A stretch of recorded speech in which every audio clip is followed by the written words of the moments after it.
But isn't there a little bit of her in all of us, ready to act on a cause we believe in, or lend a helping hand to someone in need of assistance, or even make someone's day a little brighter through a kind word or deed? The power of one, the power to do something, the power to make a difference. What kinds of opportunities lies in our everyday lives? Use that power. The power of one. Those opportunities probably present themselves far more often than we realize. Perhaps we don't see them because we're in a hurry. You've got to get the kids to soccer practice, go to the grocery store, make that doctor's appointment, finish that project for work, do the laundry, the list goes on and on. Or perhaps we're too weighed down by our burdens. How are you going to pay the bills on time this month? Your child is flunking math and you're struggling to help them find the need. Your mother is in ill health. You're trying to figure out how you can be in 3 places at once on Tuesday night, and so on. Or maybe we just don't see the gifts that lie within ourselves. Those gifts that once shared can impact others in both large and small ways. For any number of reasons, we often fail to see the power of one, the power of ourselves. Alice Walker, author of The Color Purple and numerous other great books, said this: "The most common way people give up their power is to think they don't have it." How are you using your power? The power of one, the power to do something, the power to make a difference. What moments lie before you each day? With your coworker, your child, your friend, your parent, your church, or perhaps a stranger? Listen to what happened to a member of our own congregation recently. It was a frigid January morning, and I was on my way to a meeting at school downtown. I'm not terribly familiar with the area I was heading to, and I'd forgotten to pull up directions on MapQuest, and as usual, I left my house 15 minutes before I was supposed to. I was feeling stressed and frustrated, and believed that not only every moronic driver in Denver was directly in front of me, but I think that the stars were aligned in such a way that every light I hit turned red. I found myself looking at the clock on the dashboard every 20 minutes, and I could feel my blood pressure rising as the minutes ticked by. As I approached the intersection of 6th and Colorado, I pulled into the left lane to turn, and as luck would have it, it turned red a few cars in front of me. I sighed loudly and leaned back in my seat as I stopped, drumming my fingers impatiently on the steering wheel, and looking at the clock for the 100th time. I looked out in the window and noticed a man standing on the corner, a backpack and a sleeping bag laying on the cement next to him, holding up a sign. I don't recall specifically what the sign said, but it was along the lines of he was homeless and he was asking for help of some sort. I'll be honest and say that this kind of situation always made me uncomfortable. I never know where to look. Do I look away? Do I look at him and smile? Do I look at him and pretend he's not there? Do I open up my wallet and give him all my cash? What am I supposed to do? What is the Christian response? Well, what is the human response? Well, in the midst of these thoughts, the light turned green and the cars ahead of me began to move. As I drew near, I looked directly at him and continued to watch him as long as I could as I turned. Perhaps the reason I don't remember the sign is because I was struck by his face.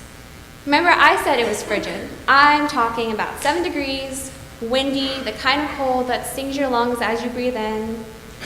And he was out there. He was bundled up in layers of clothing, with a knit hat pulled over his eyebrows to ward off the cold, and a hooded jacket pulled up over his head to keep the cold air off his neck. He didn't have any gloves, as one hand was stuffed inside his jean pocket, and the other hand was holding a sign. I'd imagine he had to change hands often to keep the frost from getting on his hand and making them numb. He had a scraggly brown beard and mustache, both of which had small ice crystals around it, and his nose and his cheeks were bright red, burned by the chilly air. But what I remember most was his smile, the kind of smile that doesn't just play on the lips, but rather radiates through the eyes. Here, it was freezing. He appeared to be ill-equipped to deal with the weather, had probably been standing out there for some time, obviously had limited money and shelter, and yet he was smiling and nodding to folks driving by in their toasty cars.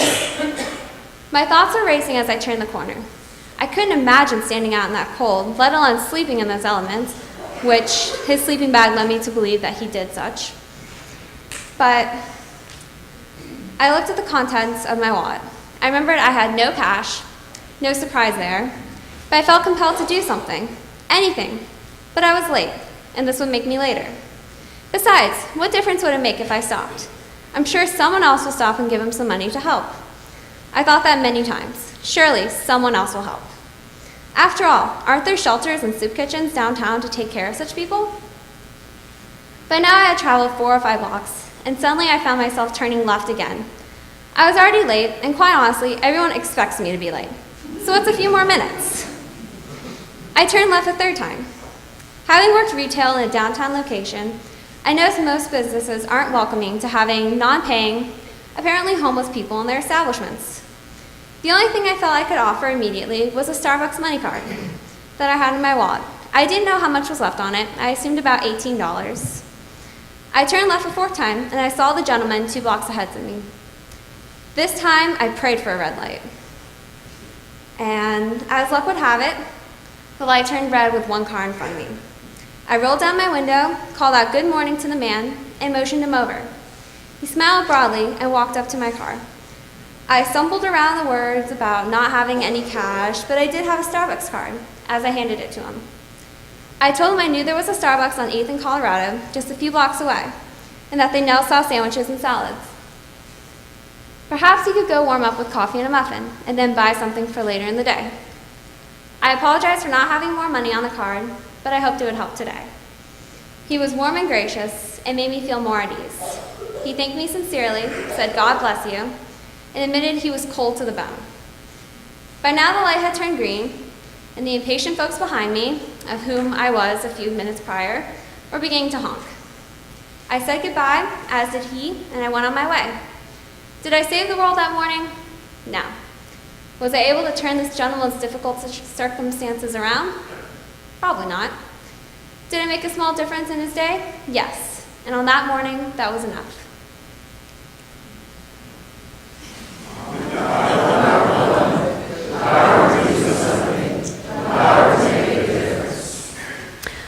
What opportunities to use your power lie before you each day? Are you looking right through opportunities like this person often did? Are you trying to ignore them and look past them? For to stop and recognize such opportunities requires us to look at ourselves as well. Or do you choose to see the opportunity for what it is, and what it may become? As a church, we often talk about being called to serve with our time and our gifts and our talents. Yet how often do we really challenge ourselves to do just that? What more could we be doing with our power of time, gifts, or talents? Could each of us truly make a difference, large or small? By the time we're adults, we've often talked ourselves out of our possibilities, perhaps due to fear, lack of external support, or because we simply don't have the faith in ourselves to attempt to do what we think we used to be able to. We aren't able to follow through and put a vision into action. Children and youth, however, in their glorious sense of invincibility, often don't have those anxieties or hang-ups. They come up with grandiose ideas, and when we adults put roadblocks up for them as to why their dreams might not work, they simply come up with a creative idea to get around that roadblock. The power of one such youngster to share her possessions snowballed when she combined her power with others. Listen to this story of Ellie. Ellie Scrock is one little girl with a huge heart.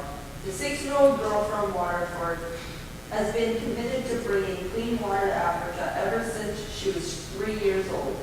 Ellie has made it her life mission to raise money for Drop in the Bucket, a nonprofit that builds wells in schools in East Africa for those who lack access to water.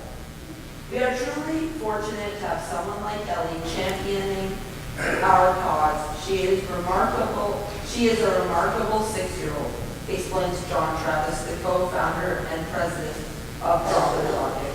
Her commitment is going to positively impact thousands of lives. Ellie was obsessed with Africa from an early age, while surfing on the web with her mother. Okay. Melissa Strong, Ellie stumbled upon Drop in the Bucket website, and at that moment, Ellie's mission was clear. I wanted to help after the kids, she said according to a press release.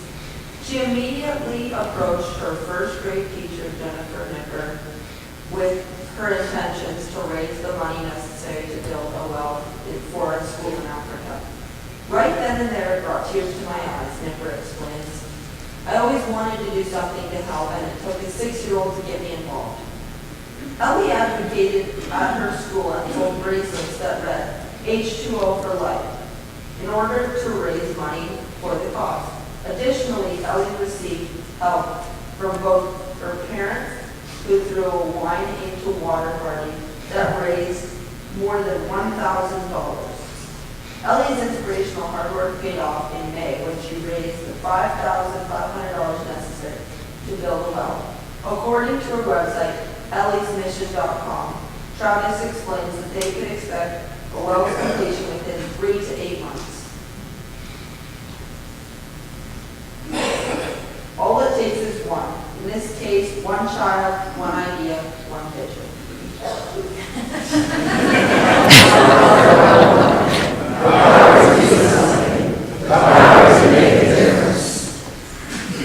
Earlier, I read a list of names and I asked you what they all had in common.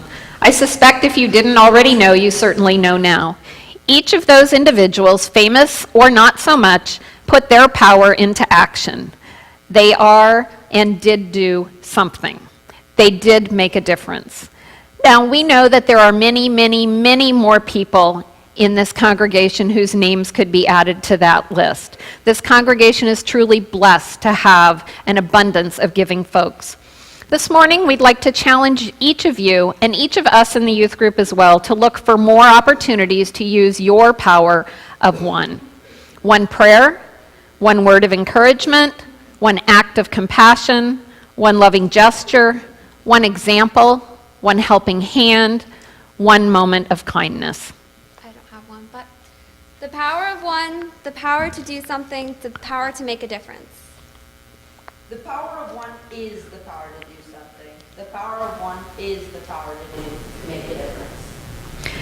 In preparation for the closing of this morning's worship, I'd like you to listen to the following scriptures. Let us walk in the light of the Lord. I am the light of the world. If we walk in the light as he himself is in the light, we have fellowship with one another. Thy word is a lamp unto my feet and a light to my path. Lift up the light of your countenance upon us. The Lord is my light and my salvation. The scriptures are full of references to light, symbolizing a number of things: God, love, knowledge, life, Jesus, illumination. We speak of a fire burning deep in each soul, that glowing ember being the Holy Spirit. The Methodist denomination even uses the cross paired with the flame as its logo, reminding us that the power of God burning inside each of us. Fire can be a powerful source, and what begins as just a flicker in the darkness can quickly swell into leaping flames. This too is how the power of one works.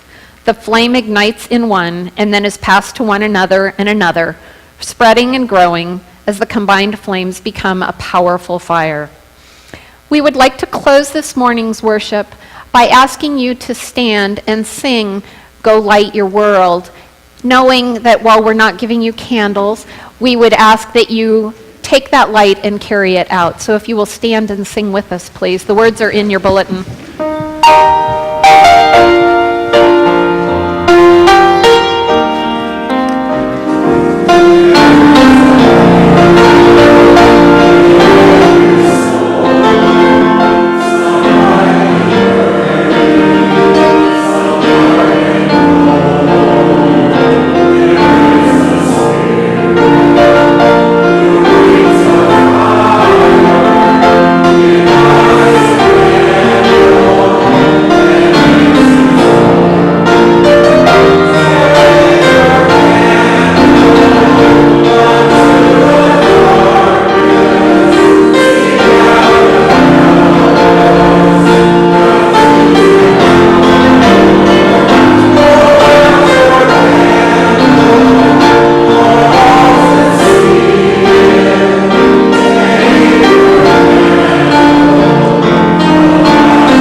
even after you leave here this morning.